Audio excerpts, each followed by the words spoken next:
এই সবই মাছের ডিম। মাছের পেট কেটে বের করা এক জোড়া হলুদ রঙের এই ডিমের দাম ৮ থেকে ১০,০০০ টাকা পর্যন্ত হতে পারে। এগুলোই বিশ্বের অন্যতম দামি ও পুষ্টিকর খাবার হিসেবে পরিচিত মুলেট মাছের ডিম।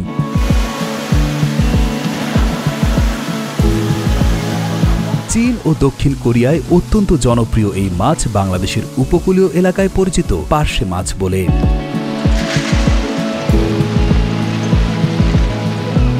বাংলাদেশের উপকূলীয় এলাকায় এই মাছ বেশ সস্তা হলেও চায়না ও দক্ষিণ কোরিয়ায় এই মাছ ও ডিম এতটাই জনপ্রিয় যে শুধুমাত্র মুলেট মাছের ডিমের জন্যই গড়ে উঠেছে বিশাল এক লাভজনক শিল্প। তবে কাঁচা অবস্থায় নয়, মাছের ডিমের এই থলিকে অনেকগুলো ধাপে প্রক্রিয়াজাত করার পরই এই মাছের ডিম হয়ে ওঠে অত্যন্ত দামি ও সুস্বাদু একটি খাবার। মুলেট বা পার্শে মাছ ট্রাক থেকে মেঝেতে ঢালার পর প্রথমেই ধারালো ছুরি দিয়ে চিরে ফেলা হয় মাছগুলোর পেট। এরপর অন্য একজন কর্মী খুব সাবধানতার সাথে মুলেট মাছের পেট থেকে উজ্জ্বল হলুদ রঙের ডিম বের করে আনেন, যা দেখতে অনেকটা আমাদের পরিচিত ইলিশ মাছের ডিমের মতোই। ডিমগুলো এতটাই সতর্কতার সাথে বের করা হয় যেন কোনোভাবেই ডিমের থলি ফেটে না যায়। ডিমের থলি ফেটে গেলে পুরো ডিমটাই বিক্রির অনুপযোগী হয়ে যাবে। ডিম বের করার পাশাপাশি মাছের পেটে থাকা পটকা আলাদাভাবে বিক্রির জন্য সংরক্ষণ করেন তারা। এরপর সংগ্রহ করা ডিমের থলিগুলো খুব সাবধানে ঠান্ডা পানিতে ধুয়ে রক্ত এবং মিউকাস বা পিচ্ছিল অংশ সরিয়ে ফেলা হয়। এরপর সুতো দিয়ে ডিমের থলির একাংশ শক্ত করে বেঁধে দেওয়া হয় যেন থলি থেকে ডিম বেরিয়ে যেতে না পারে। পরের ধাপে পুরো ডিমের থলিটিতে লবণের প্রলেপ দেওয়া হয়। লবণ ডিমের ভেতরের পানি টেনে নিয়ে শক্ত একটা টেক্সচার তৈরি করে। লবণ দেওয়ার পর ডিমগুলো কাঠের তক্তার উপর সাজিয়ে তার উপর ভারী কিছু দিয়ে চাপা দেওয়া হয় যেন ডিম থেকে পানি বের হয়ে যায়। এতে করে ডিম দীর্ঘদিন সংরক্ষণ করা যায়।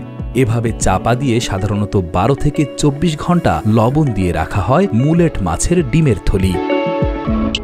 আমাদের ভিডিওগুলো রাজশাহী থেকে দেখছেন তরুণ, মোহাম্মদ আনোয়ার দেখছেন দুবাই থেকে, পঞ্চগড় থেকে দেখছেন তারাঙ্গা রায়, এস.এম. সানমুন দেখছেন ঝিনাইদহ থেকে, রিয়াদ জামান দেখছেন লিথুয়ানিয়া থেকে। আপনি কোথা থেকে দেখছেন তা জানিয়ে দিন কমেন্ট বক্সে।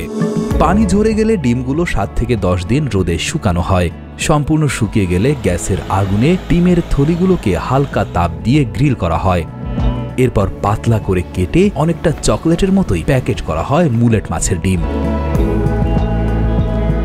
এছাড়া সম্পূর্ণ ডিমও প্যাকেট করা হয়। শুকনো মুলেট মাছের ডিম পাতলা করে কেটে লেবু বা অলিভ অয়েলের সাথে পরিবেশন করা হয়। হালকা গ্রিল করে অ্যাপাটাইজার হিসেবে পাস্তার উপর ছিটিয়ে অথবা ডুবো তেলে ভেজেও খাওয়া হয় এই ডিম। তাছাড়া জাপানিজরা কাঁচা মুলেট ডিমের ওপর হালকা ভিনেগার মিশিয়ে খেয়ে থাকেন। ভূমধ্যসাগরীয় অঞ্চলে এই ডিম সাধারণত অভিজাত খাবার হিসেবে পরিচিত। শুধু ডিম নয়, মুলেট মাছও দারুণ সুস্বাদু এবং পুষ্টিকর। মুলেট মাছ এবং এর ডিমে রয়েছে প্রচুর প্রোটিন, ওমেগা-3 ফ্যাটি অ্যাসিড এবং ভিটামিন ডি, যা শরীরের জন্য উপকারী চর্বি এবং পুষ্টি উপাদানের একটি সমৃদ্ধ উৎস এবং হৃদরোগ প্রতিরোধেও সহায়ক। মুলেট মাছের বৈজ্ঞানিক নাম মিউগিলিডি। এই মাছ দেখতে অনেকটা আমাদের পরিচিত মিঠা পানির বাটা মাছের মতো। মুলেট মাছ সাধারণত ২০ থেকে ৩০ সেন্টিমিটার লম্বা হয় এবং ১ থেকে ২ কেজি পর্যন্ত ওজন হতে পারে। বর্তমানে মুলেট মাছ চাষ বিশ্বের উপকূলীয় অঞ্চলে ক্রমবর্ধমানভাবে জনপ্রিয় হয়ে উঠছে। এটি নদীর মোহনা, লবণাক্ত ও মিঠা পানির পুকুরে চাষ করা হয়, কারণ এর উৎপাদন খরচ কম এবং বাজার মূল্য ভালো, আর ডিমের ব্যাপক চাহিদা তো রয়েছেই।